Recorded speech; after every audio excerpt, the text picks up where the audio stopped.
Hello, guys. This is second. Okay. So hello, everyone. We're group 4, Edgar, Marik, and me. And we worked on a project called a temporal causal network model for interpersonal emotion regulation in a human-robot interaction. Long story short, we created a bot that tries to co-regulate the emotions of a human.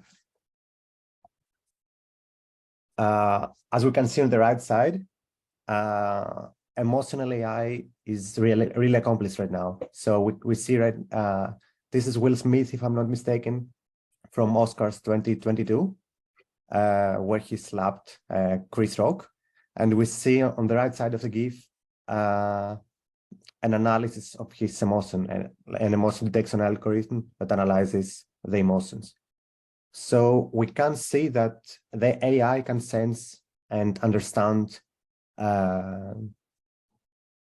emotions. Also, most of us have smartwatches or phones that are really high-end that can understand a little bit about how we feel. For example, there are keyboards that have really high sensibility, and when you get angry or when you get stressed, your muscles tense. So they can understand, those keyboards can understand that you are getting more tense and more stressed or angry or whatever your emotion is. So there are actions that they can take. For example, haptic feedback. It's very soothing, that can try to regulate the emotions.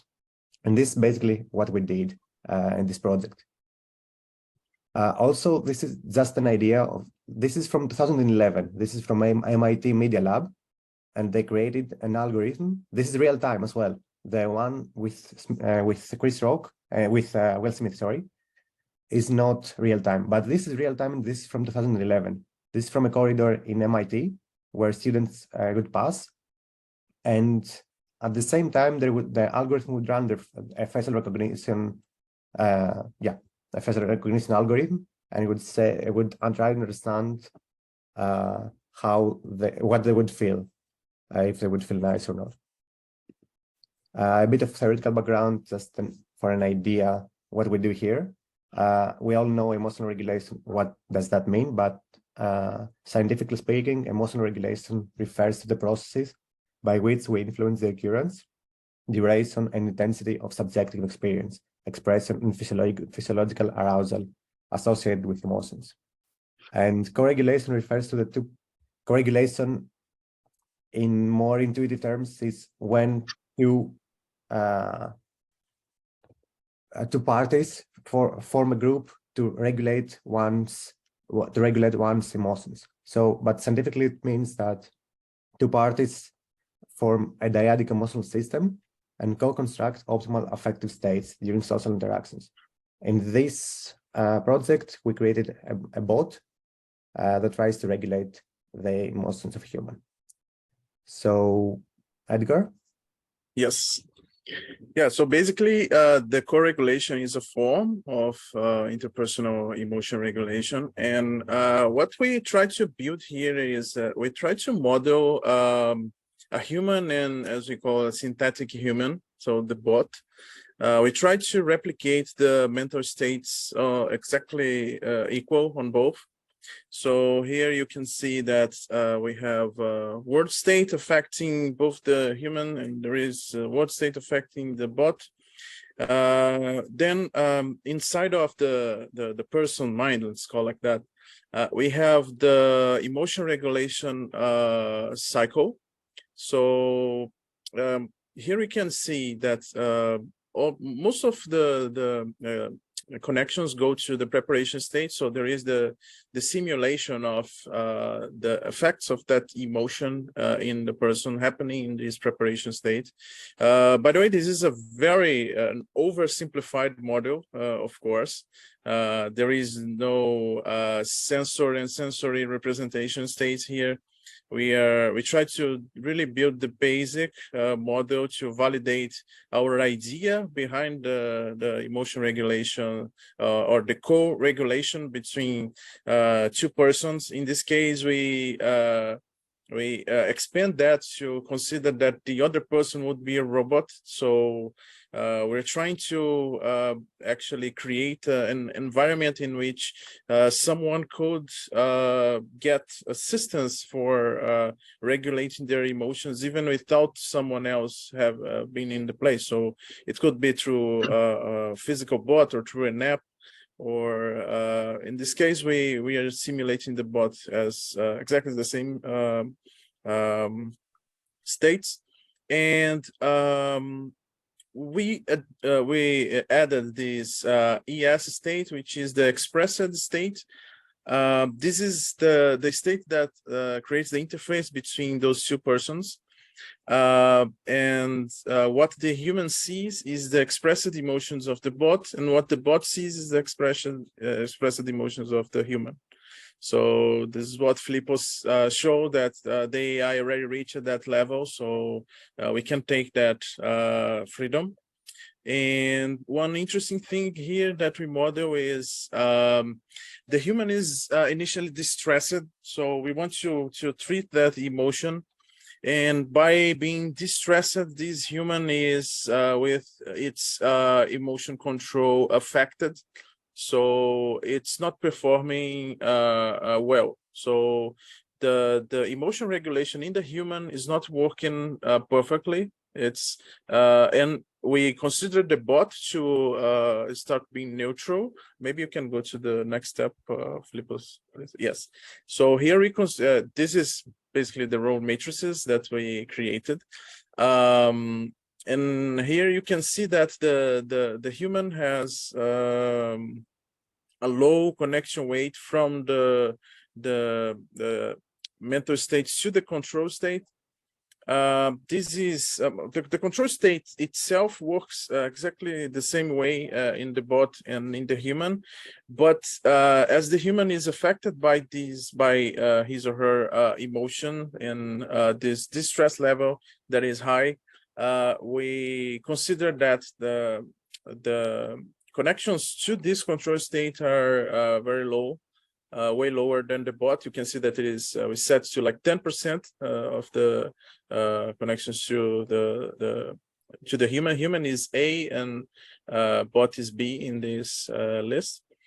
And then we set basically all of the other parameters as equal. So the bot and the human they have the exact same mental states, but the human is affected by its emotion. So I think we can go to the next slide. Yeah, what we expected to achieve with this interpersonal emotion regulation is if someone is affected by their own lack in emotion regulation, the inner emotion regulation, we expect that this the co-regulation could affect could regulate the emotion of this other person by there are two factors in the emotion in the co-regulation. One is the emotion contagion, and the second is the stress buffering, which is a result of this contagion. So just by being in the same place of this person, the bot would start to co-regulate. So initially the bot would start neutral, but as you can see, the bot is is the red line, and the human is the blue line. If the emotion of the human would affect the emotion of the bot, so the bot would be distressed for a certain period. But as the emotion control, the emotion regulation mechanisms of the bot, as they are working perfectly, we set to be optimal, then the bot starts to regulate itself, and by emotion contagion, the human also regulates. So this is the expected results, and now Marek is going to discuss the obtained results, the results that we found through this simulation. Yes, so here you can see our results. I'll start with explaining the results for the FSA. As you can see, the FSA has a very rapid increase and then very slowly decreases. This is because the control state of the bot also increases very slowly. So it can, yeah, it regulates it. How do you say that? The regulation isn't too fast, but also not too slow. And for the feeling state of the bot, you can also see a very rapid increase at first.